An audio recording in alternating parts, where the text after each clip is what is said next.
My name is Chills, and I will be filling in for Zergle today. He was feeling a bit under the weather, so I decided to hijack his show while he is in bed, barely conscious. I am in his bedroom right now using his computer.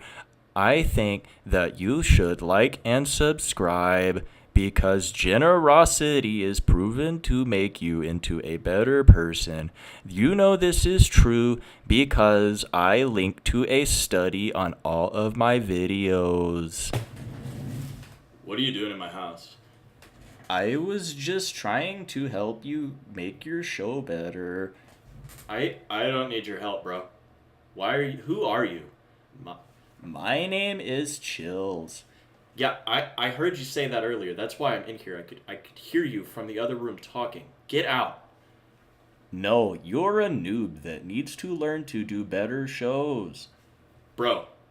Get out, You can't make me. man. This is your last warning. You gotta get out. Suck my dick. You know what? Fuck you, man. No.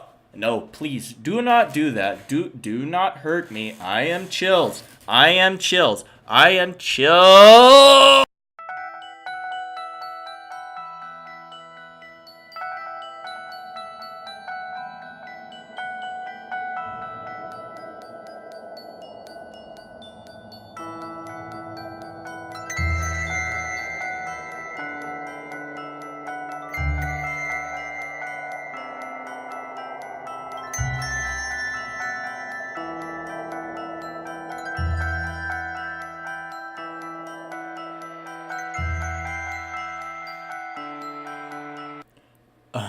Obviously, with that intro there, I was being little bit of a little bit of a feeling a little cheeky today. Uh, I thought that was pretty funny. I think I can do Chills' voice pretty good. I don't know. Maybe I'm not good at it at all. Maybe it only just sounds good to me, but I thought that was kind of funny. I hope you guys enjoyed that. Uh, I would like to do more stuff like that. I'm gonna try to kind of lighten some of my videos up like that, just doing silly things at the beginning. And if you don't like that, just know that you can probably, not on all my videos, but if it starts out kind of silly, you can probably fast forward like the first 2 minutes or so and get past all the nonsense. But I like having fun, and that's how I have fun. Is I do stupid stuff like that. Today we're gonna do personal paranormal, like Chills said. We're gonna do personal paranormal today, and that's to make up for the Skinwalker video that I was not pleased with. I put it out. It was really simple and it was really easy to do as in terms of getting it together. I just had to do some research, looked into some stuff, and my mission was to kind of strip away a lot of the crap that is surrounding skinwalkers that people kind of just bring in out of their ass and all that. So I try to do that. But once you do that, once you just use the base myth of Navajo legend, there isn't that much. You can really only find like the same 3 or 4 paragraphs written over and over and over and over. Even if you go to quote unquote Navajo Nation websites, you're going to find the same few paragraphs over and over and over. And then you're going to get into, if you find anything that's more than that, it starts taking weird turns. And no, now you're talking about a Wendigo. No, now you're talking about a goat man. No, now you're talking about another tribe's legend that's not even anywhere near the Southwest and stuff like that. And I'm sure I missed something along the way. I really tried. I didn't have as much time as I thought I would to get it all done, but I tried. And I was disappointed with it. And I hope you guys weren't too let down if you listened to it and you're like, hey, he said it's going to be an in-depth, it's going to be really good, and then it wasn't. So I'm going to do another little story for you guys today. I'm going to keep it kind of short because I got somewhere to be here pretty quick. But I wanted to get this thrown together, and I just had a stroke of, I guess, it definitely wasn't genius, was it? That definitely wasn't a stroke of genius. It might have just been a stroke. So we'll find out. Anyway, this is a story I want to tell. The reason I'm being kind of, a cheeky cunt, mate, is because it really is a story that kind of bothered me that it happened.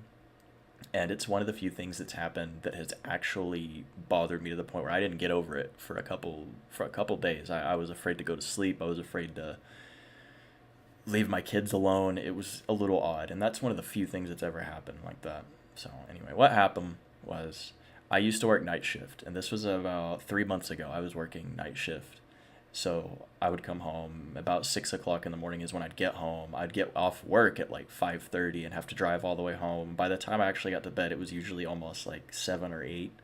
So you can imagine I was pretty zombified around that time.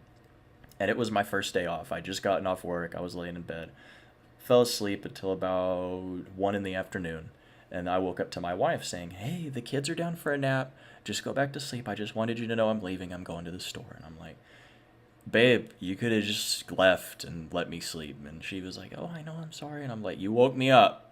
Why? Well, and I wasn't that rude about it. I really wasn't. I was just like, okay, thank you. Bye. Love you.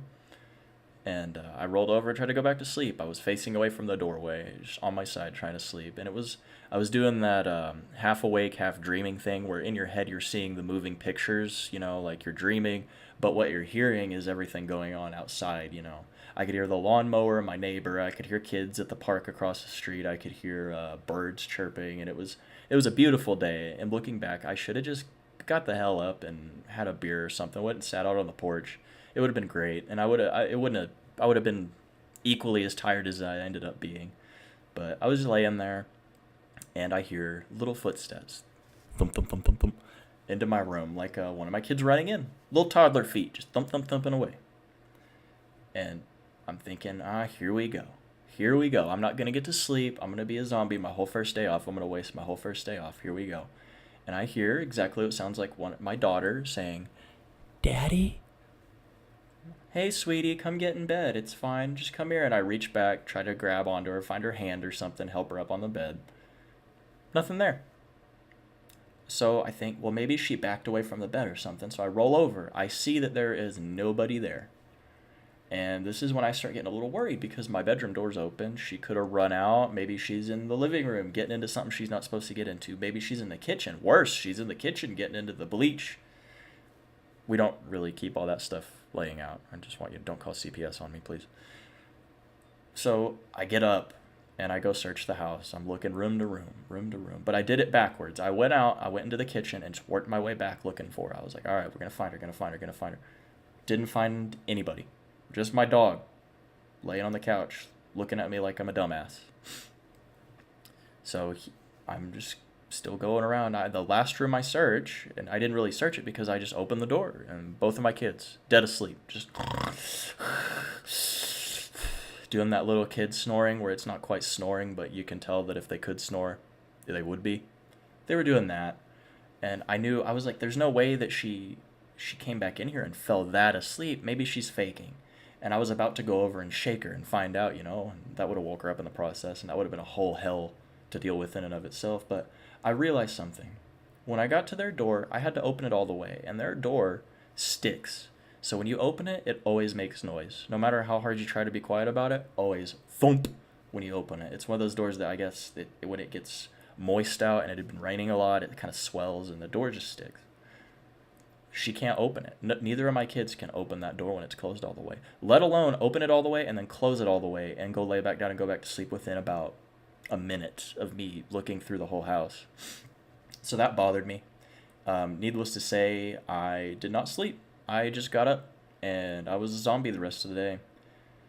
So I can't explain it. I've got tons of stories like that. I'm going to start, slowly rolling them out. And these are some of the more, I guess you could say, mundane ones. I've had crazier stuff happen, but that one, just because it involved my kids, bothered me way more than anything else. Being chased by female demons that touch my friend's penis didn't bother me anywhere near as much as something that could possibly mimic one of my kids.